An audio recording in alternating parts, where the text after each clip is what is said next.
আসসালামু আলাইকুম সুপ্রিয় দর্শক, বিদেশে বসে দেশকে অস্থিতিশীল করার চেষ্টা করছেন শেখ হাসিনা। এবার এ ধরনের বক্তব্য দিয়েছেন বিএনপির যিনি মহাসচিব এবং তার পাশাপাশি যিনি স্থানীয় সরকার মন্ত্রণালয়ের যিনি মন্ত্রী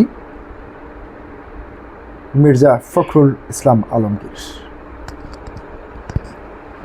প্রিয় দর্শক, হঠাৎ করে তিনি এই ধরনের বক্তব্য দিলেন কেন এবং তিনি কি বলতে চেয়েছেন?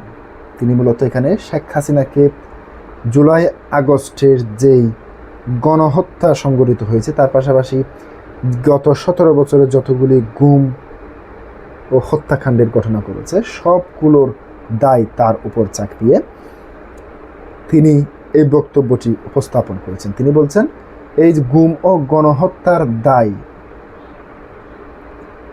মাথায় নিয়েও তিনি একটু দায় তার উপর থাকা সত্ত্বেও, অভিযোগ তার উপর থাকা সত্ত্বেও অনুশোচনা না দেখিয়ে বিদেশে বসে দেশকে অস্থিতিশীলতা করার চেষ্টা করছেন, এই ধরনের বক্তব্য দিয়েছেন।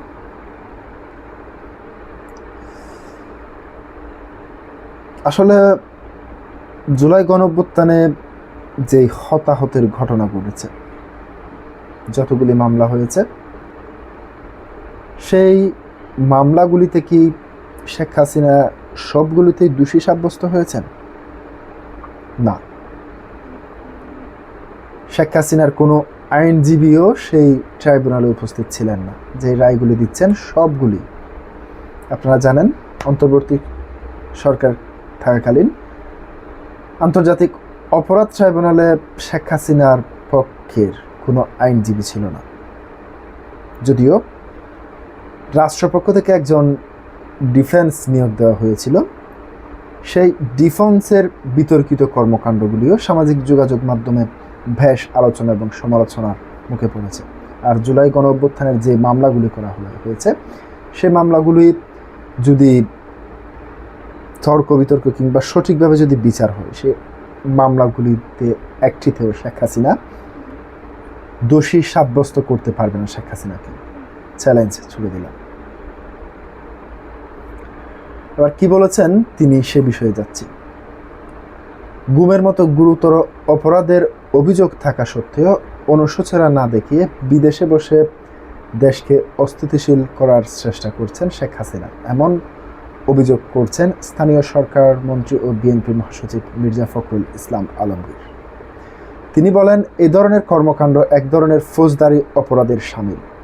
রোববার 8 মার্চ বাংলাদেশ ফিল্ম আর্কাইভ মিলনায়তনে মায়ের ডাক চলচ্চিত্র নির্মাণের যাত্রা উপলক্ষে আয়োজিত এক অনুষ্ঠানে এসব কথা বলেন তিনি। মির্জা ফখরুল বলেন, গুমের শিকার পরিবারগুলোর ভবিষ্যৎ এখনো অনিশ্চিত রয়ে গেছে। সরকার থেকে বিভিন্ন ধরনের ভাতা দেওয়া হলেও অনেক পরিবার এখনো স্বাভাবিক এবং স্বাচ্ছন্দ্যপূর্ণ জীবনযাপন করতে পারছে না। তিনি আরও বলেন, গুমের শিকার ব্যক্তিদের পরিবারের জন্য নিয়মিত ভাতা নিশ্চিত করা জরুরি। এ বিষয়ে প্রধানমন্ত্রীর কাছে চিঠি দেওয়ার পরিকল্পনাও রয়েছে বলে জানান তিনি। এ সময় অনুষ্ঠানে উপস্থিত ছিলেন তথ্য প্রতিমন্ত্রী ইয়াসের খান চৌধুরী। তিনি বলেন, শুধু গুমের বিচার নয়, গুমের শিকার ব্যক্তিদের ফিরিয়ে আনার উদ্যোগ নিতে হবে। তিনি আরও বলেন, বাংলাদেশের ইতিহাসে আর গুম, হত্যা ও রক্তের রাজনীতি দেখতে চায় না বাংলাদেশের মানুষ।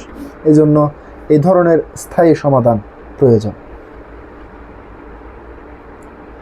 প্রিয় দর্শক, আজকে পর্যন্তই। আসসালামু আলাইকুম ওয়া রাহমাতুল্লাহ।